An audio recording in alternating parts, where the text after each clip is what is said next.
Hi, and welcome tonight to Any Mum Can podcast and live. We're live on Facebook and YouTube and on my Facebook page. So welcome, guys. It's been a few weeks. I've had a bit of time out, spending time with the children. And tonight, I'm so pleased to have Dr. Anne Whitehouse with me, talking about female feminine power. Let me introduce this guest to me. She's amazing. I've known this woman for quite some time, just from professional purposes. Actually, I did some healing with Anne. She's evolved her working practices and she's written a book. So welcome, Anne. Thank you so much. Delighted to be here. Oh, I'm so pleased to have you. I was so pleased when you accepted my invitation. So this is Dr. Anne Whitehouse, and she is the #1 bestseller author of Pull Back Your Power, which is this book here. I can highly recommend it. She's a PhD scientist turned female power alchemist and a subconscious transformation expert. After her own spectacular burnout in the boys' club world of university engineering, she uncovered the hidden roots that sabotage high-achieving women and devised a game-changing solution. She now teaches visionary women to level the energetic playing field, break through success limits, income ceilings, and visibility blocks, and fulfill their dreams in the world and recreate their relationship with men, both at home and at work. So welcome again, Anne. I'm such a pleasure to have you with us talking about female power. Can you explain? I'm not going to attempt to explain it in a nice, simple way. I'm going to give that opportunity to you. Would you tell us a bit more about female power, what it is, and how you came to be in this work? Oh my goodness, that is such a big, big question to answer. I guess I should start initially by just saying what happened to me. So I was what you call a high-flying academic, PhD from Cambridge, postdoc fellowship, and I went into university engineering as a lecturer. And of course, I was very much a minority. And I went in confident, motivated, ready to be a role model to the few young women on the course. And I was highly competent, confident. And then I got there and something happened to me. I just felt subtly undermined. The longer I was there, instead of getting more confident and more relaxed in what I was doing, my stress just went up, my confidence evaporated, and I didn't know why. I just felt as if the rug had been pulled out from under me. And in my case, it skyrocketed into what I call a spectacular burnout, and I ended up with chronic fatigue syndrome. And so I went from high-flying academic to burnt-out invalid in just 6 years. And that scientific career that I'd worked so hard for, I lost the whole thing. And I was left with this big question: why was it that I, so qualified, could not function in that career, even though I could do the job just fine? I could do the research. My students loved me. I loved the teaching. I could do all the actual things, but the environment, I could not function in it. And so that took me onto a real journey into the subconscious, into why had I reacted that way? What was going on under the surface? And I began to look into subconscious beliefs, and that took me even deeper into what I now realize is basically a whole, like an operating system. If you imagine that your mind is like a computer. We are running our 21st century software. We are, high achieving women, and you want to be, the mother and the career woman and have the great relationship and, do the school runs, and we have to do all this stuff. And we think we can do it with, there and under the surface. Unfortunately, our operating system is completely out of date. It's like taking a computer from the 1970s and trying to run the latest software on it. It's not going to work, right? Our operating system is still deeply rooted in that patriarchal past. It doesn't update these old sort of energetic patterns about what a woman should do and shouldn't do, and what she, how she has to be, and she's got to hold herself behind men and support roles, and she's certainly can't be out there in a very male-dominated career with authority over men. This is all hidden. We have no idea it's going on. So at the surface, we are there thinking, I'm going to be a high-powered woman expressing myself in my career. Under the surface, we get all these messages, like subliminal messages saying, no, you can't do that. You're not allowed to be there. Your place is in the home. Your place is in the shadow of men. And, it sounds ridiculous me saying it, but I've tested, literally hundreds of people, measuring what's actually in their subconscious, and all these old patterns, these old beliefs are there.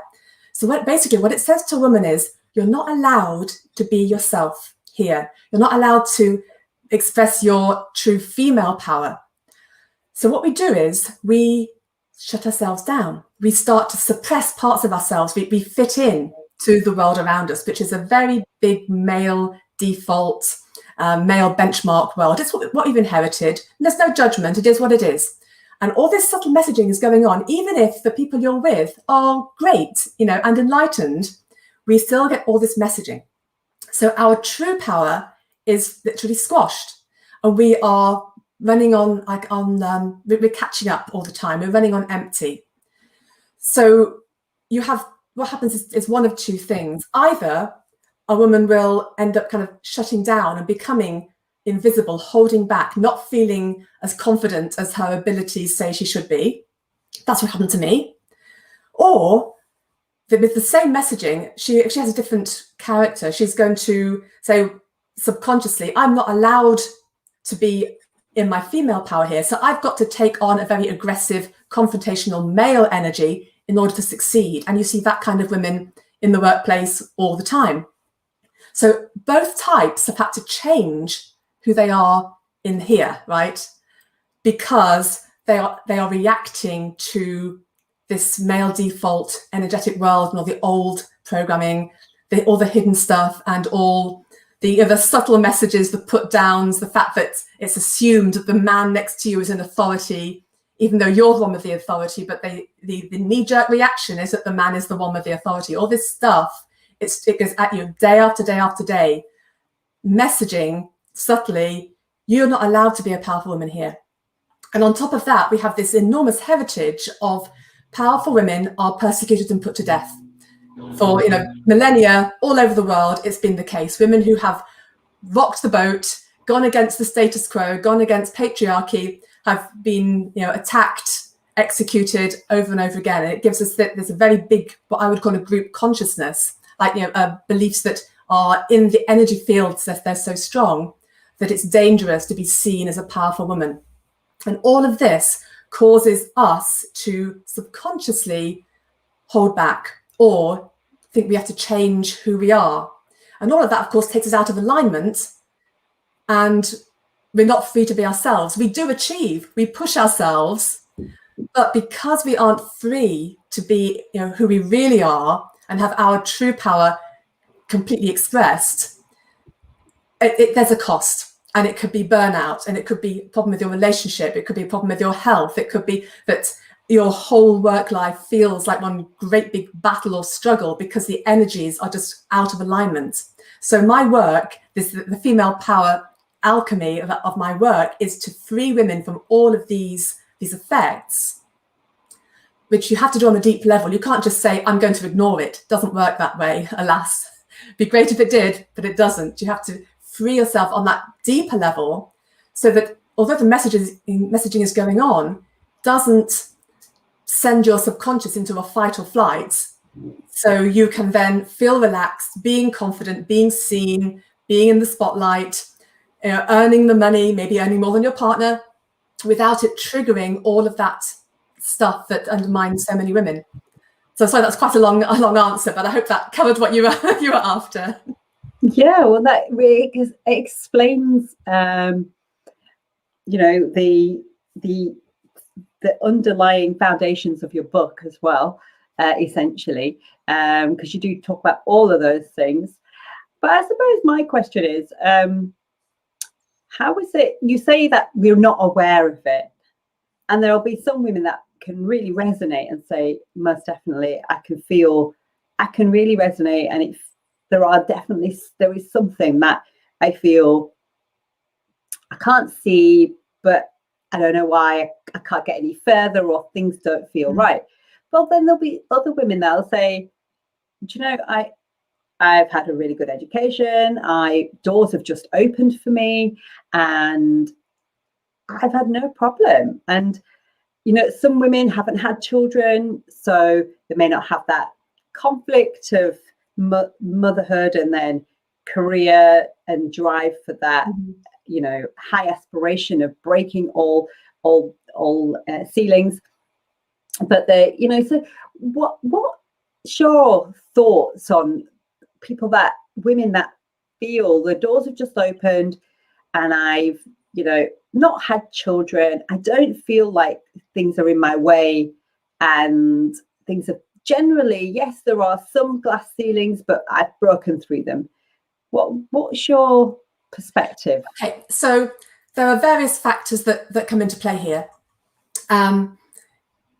Obviously, the more you are juggling in your life, the more challenging it's going to be. And it depends on your own character, how sensitive you are. Some women don't pick up all these subtle messages as much, simply because maybe they're not as sensitive to the energies, not as intuitive. I was very sensitive, so I just picked it all up.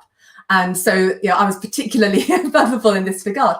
But it also very much relates to your childhood, because if you had challenges, any experiences where you were put down or told that you can't do something, or any kind of trauma or any kind of abuse, of course, that then sets up patterns where you are very, very sensitive, and those parts of your mind are going to be locked in what I call frozen experiences, where you have lost your power. And those parts of your subconscious, they don't heal by themselves. You need to actually get in there and do the work to release that. So somebody who's got frozen experiences like that, their system is already partly in I'm in danger. And so when you get this messaging, they're likely to have a much stronger response than somebody who's sailed through life and hasn't had this. Now, I should mention that so my upbringing was very equal opportunities. My parents absolutely, totally supportive of me having the best education, supported me being a scientist. There was no, you can't do that because you're a girl. I have a brother, and I had every single, we had both exactly the same opportunities. So I had no idea that this stuff was programmed in me at all. And then I got out into that world and I started to react, and I was astonished. I was astonished. And of course, at the time, I had no idea about the subconscious. I mean, I was a 3D scientist girl with my electron microscopes, and it was only because I became so ill that I took the journey into the holistic world, which took me into how the mind works and all of that. And when I began to test what was in my subconscious, I was astonished that I had all of that patriarchal programming within my subconscious. Things like a woman's place in the home, and a woman mustn't outshine her husband, and women must obey men. I mean, archaic rubbish. And I had not been brought up that way at all. So I was a really good example. I had not been conditioned through my childhood to have that, but it was deeper. It was from these deeper patternings. So what I will say is that my work has shown that everybody that I've tested has this stuff programmed within us, and it's definitely in the world. So the thing is that if you have been, if you've been really lucky and you haven't reacted to all of this, it's still been there. So it's still been holding you back to a certain extent, even if you haven't noticed it.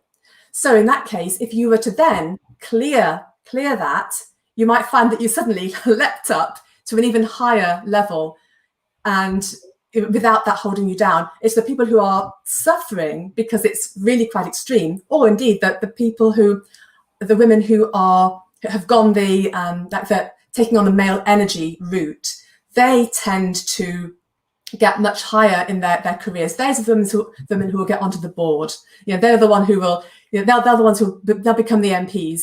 They'll be the High Court judges. They'll get to the top, but the energy that they are dealing with can be so aggressive and so confrontational that even with them, with their more resilient strength, they do go into the exhaustion and the burnout. And I've worked with a number of really high up women who were definitely I'm the warrior type, but the sustained onslaught of dealing with those energies day after day after day has absolutely begun to take its toll.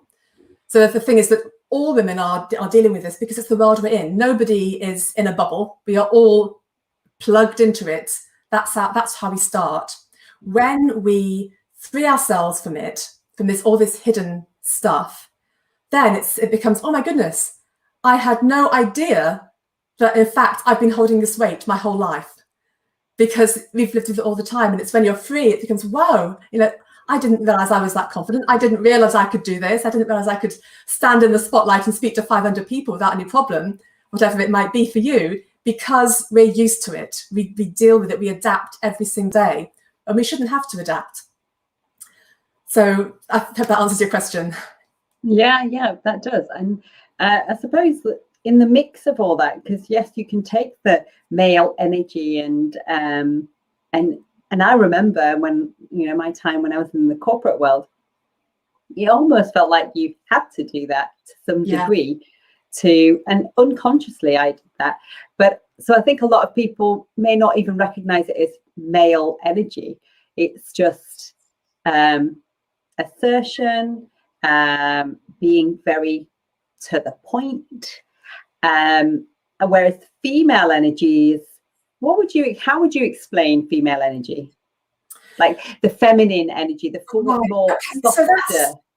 So the challenge is here that women don't, it's very hard to find a woman who hasn't been adversely affected in one way or the other because of our heritage. So the strongest female energy, let me backtrack a second. People often will say that the male energy is strong and female power is weak. And they say that because they haven't actually seen true female power. They've seen crushed female power, right? That is what we see quite a lot of. I didn't realize I'd lived my whole life with crushed female power.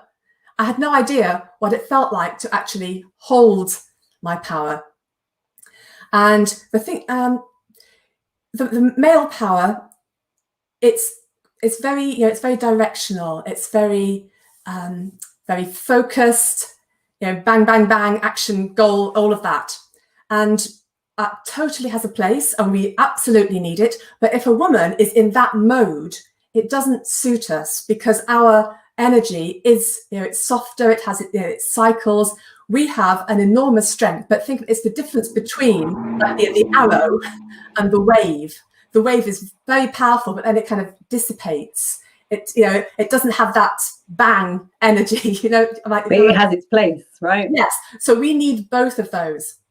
But women haven't been given the opportunity to really have that true female power. Either we've been taught, like in the corporate, like as you said, you've got to be like this. This is your plan, your goals, etc. And you've just got to keep going, push, push, push. Very, very male energy. That's why women who try to do that in a sustained way are going to absolutely burn out, because their system cannot function in that way. I mean, it's a biological thing. We are in a different mode. We can do it for a little while, but we need to pull out and get into a more female energy with that. Or we don't do that, and we've simply been crushed and are literally running on empty, so it's not there at all. The kind of female power that you can actually have when somebody is free, well, there's lots of different types, and that's what is so exciting to discover. And one of the things that I teach is that you don't actually even know what your female power is really going to be, or the gifts that come out. And you have got a genuine female warrior energy, which is magnificent. And you've got the kind of energy of the sort of the Earth Mother kind of energy, and you have the very sort of sensitive, intuitive kind of energy. These are all amazing female power energies. But when we are no longer being restrained or constrained, that's when you become aligned with yourself, and that's when you actually discover who you are when you are in your power. When I talk about how I used to be, people will say, I don't believe that could possibly be you, Anne, because, you know, look, you're confident, you're relaxed, and you're on the camera and all of this stuff. But I was the invisible woman. I was the one at the side of the room playing with my coffee spoon. No one would even see me because I was so in that energy of invisibility. And it was understanding this flow of power, and the fact that when we lose that, or indeed when we have never had it, we cannot possibly feel safe to express ourselves confidently and do what we want and say what we want and have an opinion and all of these things, which of course is a human right. Some would say that some of that comes with age, you know, as we get older, you know, when we're first starting out in careers, we're a little bit quieter, we're not always finding our place, or not even finding our place, just establishing ourselves. And as we get older, we are... That's a different thing. So what we have is, there are people who are, because of their character, they're going to be more assertive, more confident. That's not what I'm talking about. I'm talking about the fact that women are constrained by all of these restrictions.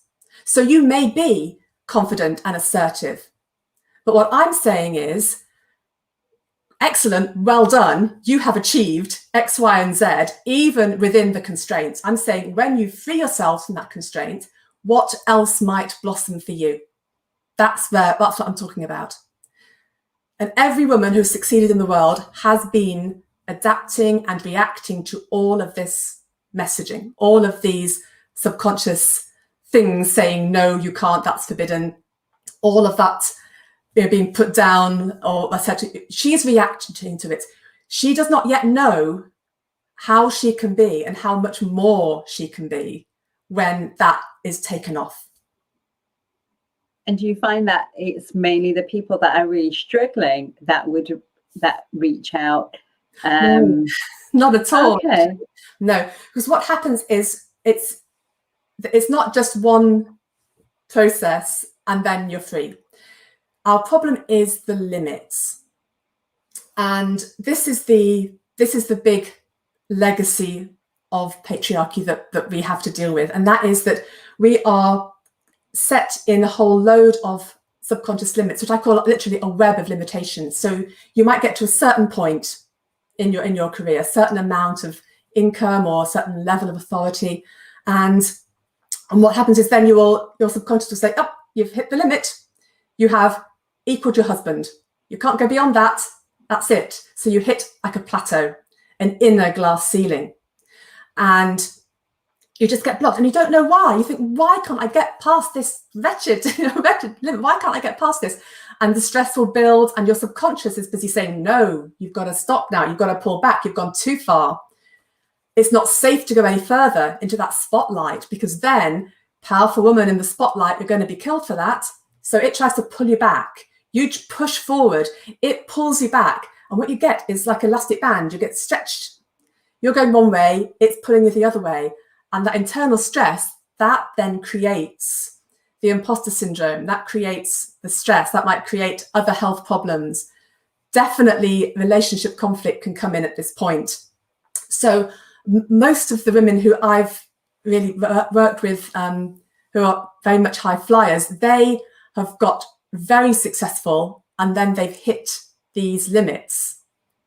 And we have to untangle, you know, what is this limit? Who is it relative to? It's very often a limit relative to somebody in your life or relative to your ancestry. And your subconscious has said, that's as far as you're going. You're not going further than that. And so we have to free that up. And then once you do that, then they can get to the next point. And you find that it's like, you know, when you hold a cork underwater and you let go and it pops up to the next level, that's what happens. And you begin to expand again, but then you reach the next level and you hit another limit. So it's understanding this process, because lots of women will they'll get so far, they'll take the action, like they'll do the training or they'll launch their online business and they'll take a certain step forward. Then they hit the limit. Then the subconscious begins to sabotage them, and it'll start giving them all kinds of fears and or you're not good enough, and you're going to get criticized, and all of this stuff begins to churn away, and they pull back, they stop. And if you don't understand what's happened, lots of people just don't get any further. And it's especially the case for women who are like just starting out. Say you are a mother and you are dealing with your children, so you want to have something online, earn a bit of income. You might do maybe you might do a Reiki course or something, and you want to start working online. That step into visibility is huge. It's huge. When I remember way back when I first did that, it's enormous. That idea of the whole world can suddenly see you. And the fears that brings up, that so many get stopped in their tracks. But if you understand what's happened, that you have broken the barrier of what your subconscious says is safe and allowed, and instead of backtracking, you then say, I remember what that Anne woman said in that podcast. I've hit a subconscious limit. My subconscious is probably telling me that I'm too visible to be safe, or I'm not allowed to do this because I'm too successful relative to my partner. And so then that's the time to do some work, do some inner work, release that limit, and then you can take the next step. It's that understanding that this process of limit, block, and then next limit and next limit, this is what happens to women as we expand in the world. And the higher you go up, it doesn't change. You will still hit those limits. So the women that I tend to work with are the ones who are on their way up and they're hitting those limits, and they need the tools to get past them so that they can simply expand and achieve and do whatever they want in life. Wow, it sounds phenomenal work and life-changing. It so is, yes. And would you not, in your experience, or maybe I don't know, because you work with women and I do too, but from the things that groups that I've been in, my own personal experience of being in a coaching group, and I've found that men also experience these self-sabotaging habits and limiting beliefs. So it's not mutually exclusive just to women, but well, I'm glad you brought that up because I'm writing a book for men. Fantastic. So men are held back by other things. So the thing with women is that we have the legacy of patriarchy, which is utterly huge, absolutely huge. And a man will never have that. And the world is full of male benchmarks, which suit men, and they are not our natural benchmarks. That's the way it is. On top of that, you have other factors. You have other factors like if you've had traumas, if you've been put down, if you've been abused, if you have challenges with your background, because there are lots of class programming. You can't rise above your station. These things are very big. But on top of that, there are particular programs, again, obsolete, which affect men. Things like the sons not being allowed to outshine their fathers. That is enormous, very, very deeply ingrained. And then you have things like the alpha male programs. So it's everything it's the kill or be killed. It's that there can only be one. If you've seen Highlander, there can only be one, right? So that is not an energy which is conducive to cooperation and being allowed to be authentic and being allowed to be sensitive. It is like, I've got to get to the top, or I'm not good enough, or I'm going to be destroyed. These are very, very deep programs that affect a lot of men. And then of course you have the problem of the definition of a real man. Male power also can either be in a very negative sense, or it can be absolutely wonderful.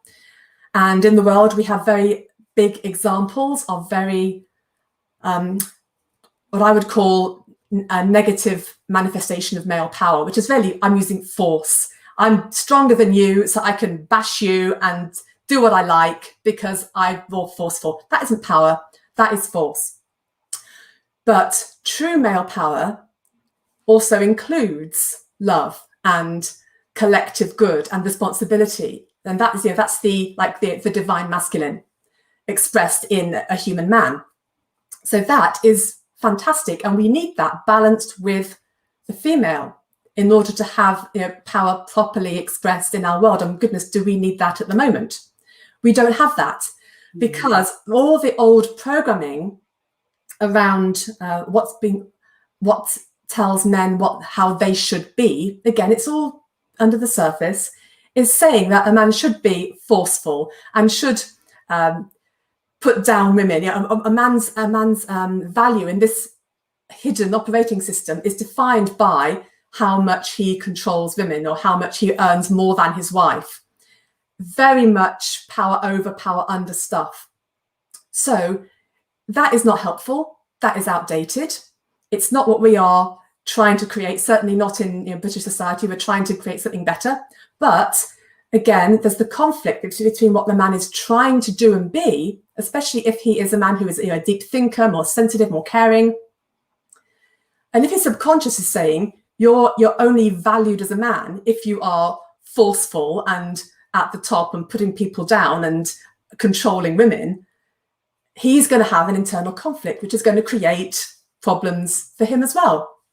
So it's all the mismatch between what we're trying to create here and now with our enlightened ideals of freedom and self-expression and love and responsibility, and this ancient subconscious operating system, which has all these old ridiculous benchmarks which don't help anybody. So the first step is awareness of what's actually happening. There's nothing wrong with anybody. We're just being given mixed messages and having to react to them without knowing what we're reacting to. When you understand that, you stop blaming yourself. And that is so important, especially for women, right? Because we're the first to say there's something wrong with me. I'm not good enough. Yeah. I'm not clever enough. I'm not this, that, and the other.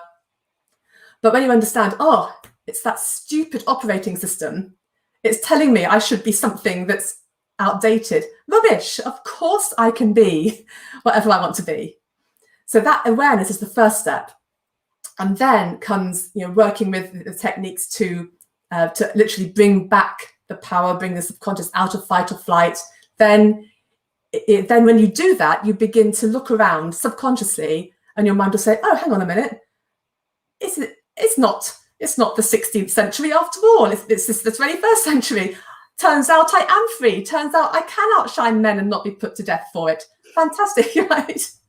But it isn't until you've done that work and are holding that power on that deep level that you begin to let that old programming go. So it's a process, but once the most important thing, which I want people to take away, is that once you understand this mismatch, you stop blaming yourself, you understand what's happening, and that in itself puts you back in control. When you stop thinking there's something wrong with you because of the way you're reacting. Wow, that's it's deep work, isn't it? Oh, yeah. and I know from even reading your book and my own practices of meditation and doing deep work to change my subconscious mind, my beliefs about myself and things that have happened to me in my younger life and how that plays out in my life now. Is that the kind of thing because your book talks about meditations and things that practices you can do to release those things. Is that the kind of the group work you do as well as anything else? Well, in the book, I take you through what I call the 6 keys of female empowerment, which is literally a way that you can start to unravel this operating system and open up your true power. And I take you through sort of, you can call them meditations or visualizations, which take you quite deep. And I do provide recordings, audio recordings, where I talk you through this process that goes with the book, so you can begin to do that work by yourself. But in the work that I do with people, what I'm doing is actually something deeper than that. I'm actually teaching women how to stop the power draining away. So if you are say you're having a difficult conversation with somebody and you find you can't speak up, you can't say what you want to say, or you've got your anxiety coming up, or you've got to give a presentation at work and your stress is off the scale. These are signs that your subconscious perceives that you're in danger and your power is draining away. Literally, an energy is draining from you as if you are in an electric circuit. Because women are conditioned to give their power away. This is the heritage that we have. And while you don't have your power, your mind will not feel safe. You will be in a fight or flight or freeze, and you will always be playing catch up. So what I teach women to do is to analyze where they are literally losing their power in their lives. And I teach them how to stop that happening, how to bring that power in and hold it and program themselves to react differently on that energetic level. So the next time you go into that kind of situation, you're holding your power, you don't go into fight or flight, and then you are relaxed, feeling confident, being yourself, saying what you want to say, being competent. And when you are holding your power, you actually give out a completely different energy. People start to react to you differently. It's absolutely astonishing. When I first discovered how to do this, I could not believe the difference it made to me. I didn't realize, I'd been working women's empowerment for years. I'd never held my power. I'd been doing all the belief work. And when I held my power for the first time, I thought, my God, what is this? I've lived like 50 years without ever feeling what it was like to actually hold my power. It absolutely changes everything. It truly does. Gosh, that is it's deep work. And it sounds astonishing, actually. And you actually bring the book actually to life, because I've read the book, but hearing the way you talk about it is quite extraordinary. How do you deal with people that are resistant to the idea that these things can't possibly exist? Well, let's just say that if anybody is at the point of really wanting to change something, then you are open to try new things. If I hadn't been, when my journey started, I had been told by the medical profession, that's it, we can't do anything for you, good luck, off you go. And at the time I was about 30, and I'd pretty much lost everything. I'd lost my career, I'd lost my health, and I wasn't prepared to accept that. I had no idea what it would take to get better. No idea. But I remember lying there on that sofa. I was too weak to sit up. That's how bad it was.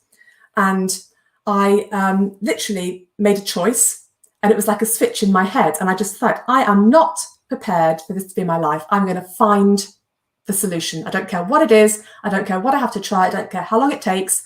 I believe there's a solution, and I'm going to find it. And that began to open the doors of opportunities and people and books, and that was the start of everything. And yeah, it took me a long time. It took me a very long time, but what have I achieved through that? And I had to open my mind to all kinds of things. If you are in a situation where your life is not as you want it to be, the thing to start with is nothing is impossible, right? This is the thing that I have lived by. The world has its beliefs of what is possible, what is not. I think that if you want something to be different and there's no official tool for it, then find your own, experiment. I was an experimental scientist, and I just went from working with metals and microscopes to working with energies in the mind, but my approach is exactly the same. If there's a problem, you change different things, you try different things, you see what affects it, what doesn't, and you keep going until you get the result that you want. So I'm a scientist, right? Yeah. That's the way my mind works. But if I have somebody in person, I use a form of kinesiology to muscle test, and I can show somebody that belief is absolutely in their mind, and I can teach them to bring their power in, and I can do this for somebody in 10 minutes. I can teach them the first time, they will do it, they will succeed the first time, never had anybody not be able to do it. and then I can test them again, and they will see that that has shifted from them by doing that. So it's, you know, it's very tangible. Absolutely. Slightly more challenging when we're online. We can do exactly the same things, but of course I can't do the actual testing at the moment. But the thing is this, you know, if you want the world to be different for you, then you need to expand the horizons of what you are prepared to look at, how you're prepared to think about things. It's the only way. If you are stuck in the rigid world of this is how it is, nothing can change, then that is the reality you have set up for yourself forever. Most definitely. Just live it almost like being in the victim mindset, because you're very much, well, I can't do anything. Exactly. And you are giving your power away just by having that perspective and that mindset. So being open to knowing that the world is more than what we can see, and we are energetic beings, but being able to talk about it like in a more scientific way is extremely well, it's empowering. It makes you feel like, well, actually it's not all woo-woo and for hippies. It's actually more and more science is supporting it. So it's really great to hear the things you've shared today, and you come from as you said, a scientific background, and you've really persevered from the time that I've met you to where you are now, and how you've evolved and the practices you've evolved are testament to that. So thank you for sharing and talking about feminine power and how it can really make a difference. And that piece about male experiences, I can really resonate, and I can see how that piece of work and how that will help men too, to be able to feel that they don't have to live in the way that we are conditioned. Exactly. And I think women have some of those things. I think, you know, I can hear some of the things you talk about men, but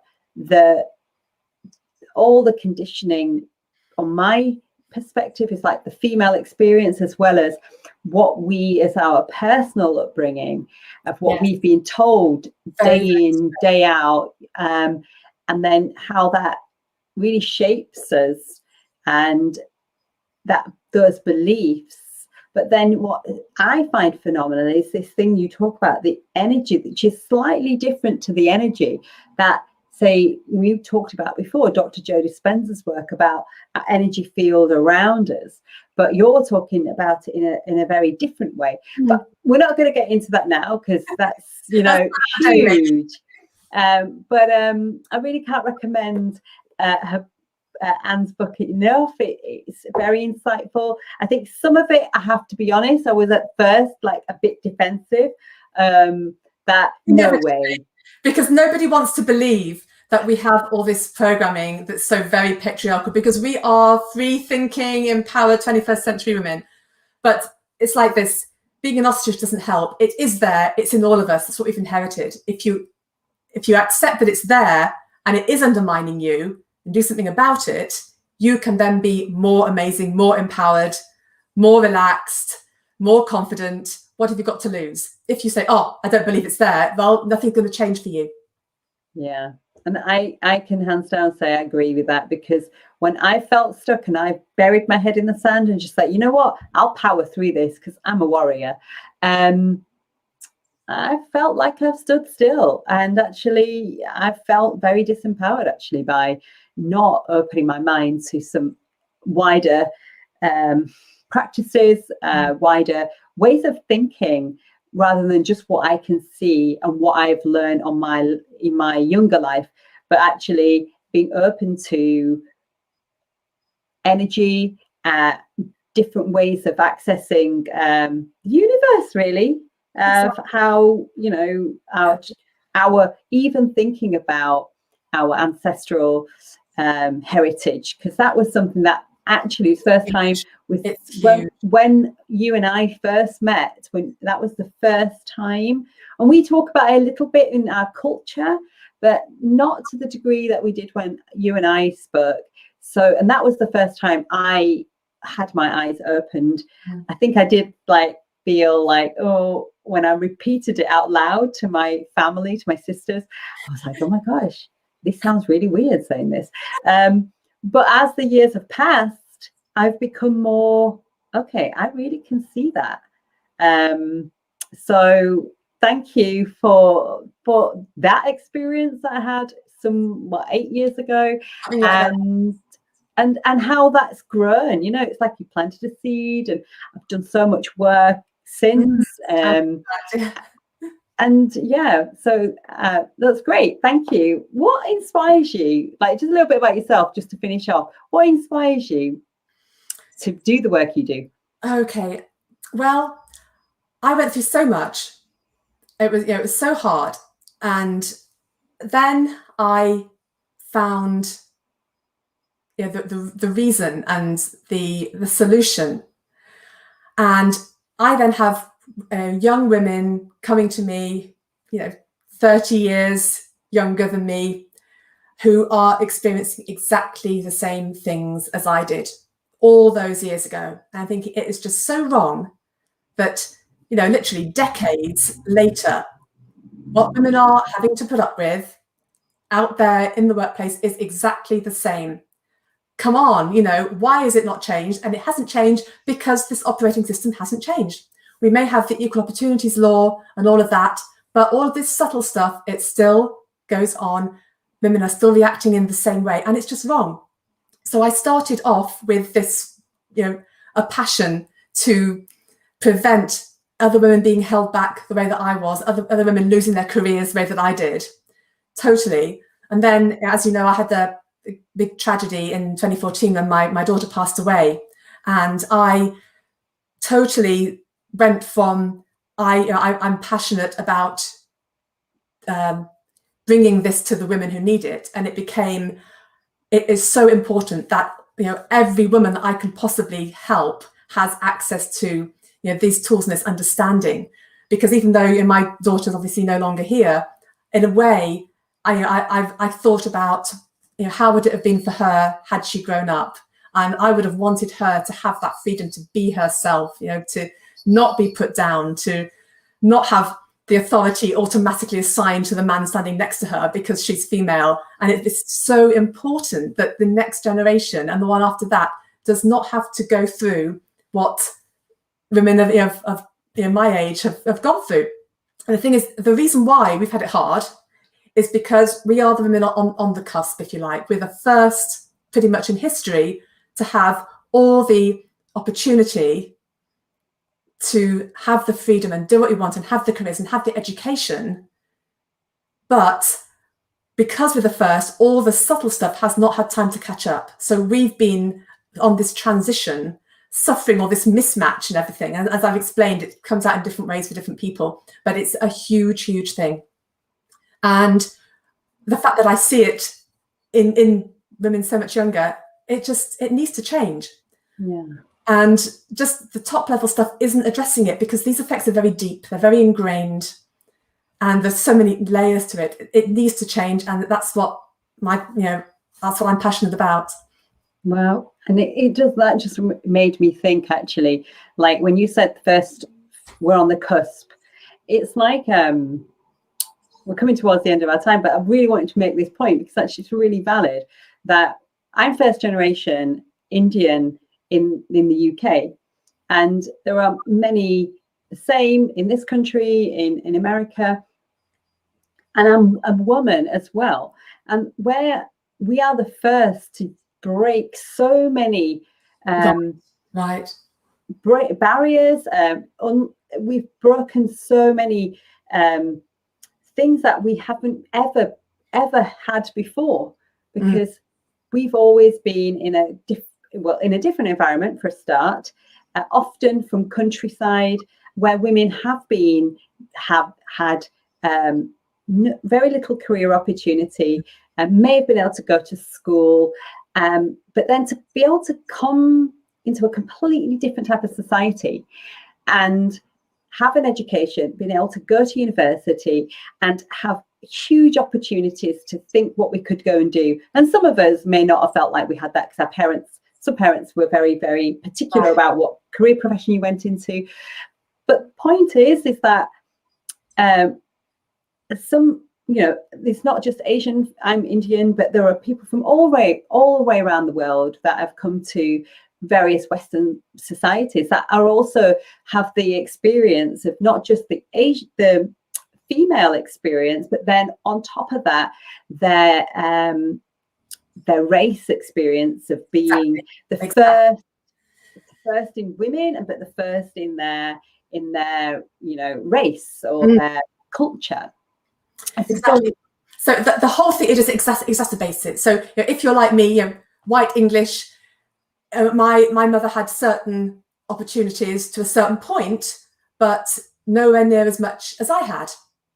So, and I've worked with a lot of Asian ladies, as you know, and what I find is that it's like the effect is sort of 50 years, maybe one generation more challenging if you've got the cultural thing on top. That's my kind of ballpark understanding from having worked with a lot of women. The same factors are there, but absolutely you've got to have all of that ancestral stuff on from the culture as well to deal with, and it all has the same effect. It just pulls you back even more, can create more conflict. It can create a lot of motivation on the surface, but it can undermine you underneath over time as well. Yeah, because it does there's that thing where it just drives you. I'm driven to want to achieve but make a difference to women's life. I'm very aware of being less masculine, but using the balance of my assertion of have my masculine traits, but really much more aware of how my softer female energy can make the biggest difference. Right. And actually, for me, children were the thing that helped me do that. I don't think I really had any access to any of my softer, I didn't even think there was any softer side to me, to be honest, until I really had children. And then actually I learned that actually I don't need to have this guard, because that's probably what I did actually along for just this huge guard in front of me that propelled me to be a certain way. And it's interesting conversation, and not just interesting because it's the thing of how you then go from interesting, being aware, and then, okay, well, do I want to live like this? Do I really want to feel this guard all the time? Exactly. It's this compulsion or conditioning to censure ourselves. Women are making a million little adjustments, fitting in all the time. We do it automatically. That's the way it is. Women are criticised more than men, especially in positions of authority. We see it every day on the world stage. All of that means that we are forever looking at ourselves. Is this right? Is this right? Is this right? And that in itself, it's like a prison. The stress of doing that over time is enormous. And imagine if that were just taken off and someone said, you know what, you're actually free to just be you. Not just be you in a nice little female environment, but to be you and be the High Court judge or the surgeon, right? Or the actuary or the MP, and not have all of that criticism and bombardment of judgment on you because you are female. Imagine, who would you be then? How would your life be different? How would that then be with your children and your husband? How much more relaxed would you be? How much more would you feel your own self-assuredness and self-awareness if you weren't automatically being bombarded with all this criticism all the time? It's like, I think when you begin to think about it, it's like, wow, that really would be different. It's because we've lived with it all the time. We just assume it's normal, but it shouldn't be normal. And that's literally, it's my mission really to say this is the normal we've had to put up with, but it's not the normal that's right. Yeah. Let's change that. Fantastic. I think that's an absolutely excellent parting thought, to be honest. So thank you, Anne, because I think that will sum it up for people if they're unsure about what we've spoken about this whole time. That is what really helps sum up what what difference you can make to your life by one, being aware, and then taking those steps to change the energy we live in, and our deep limiting beliefs. So thank you for your time, and I honor your thank you, and I honor for your thoughts, your openness and honesty of sharing, even mentioning the really difficult times in your life and what that has made a difference to the work you bring to the world. So thank you, and thank you everybody for listening this evening, and on the podcast too. And Anne, do you have any parting thoughts, and tell us also where we can get hold of you, or anybody that wants to get hold of you, how they can contact you? Oh, right. Well, you can reach me through my website, which is feminineconfidence.com.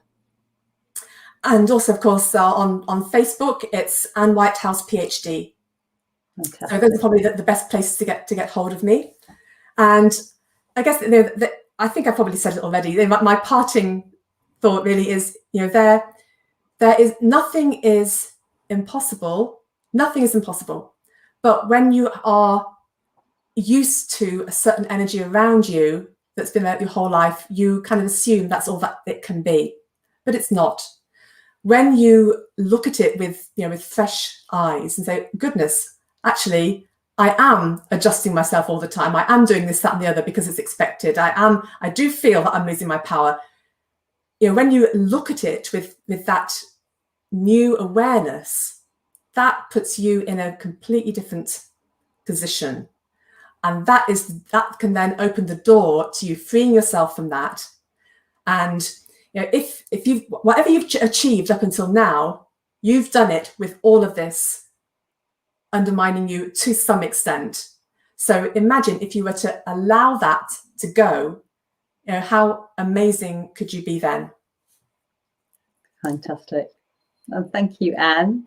And we'll see you all next time for our next chat next week. Thank you.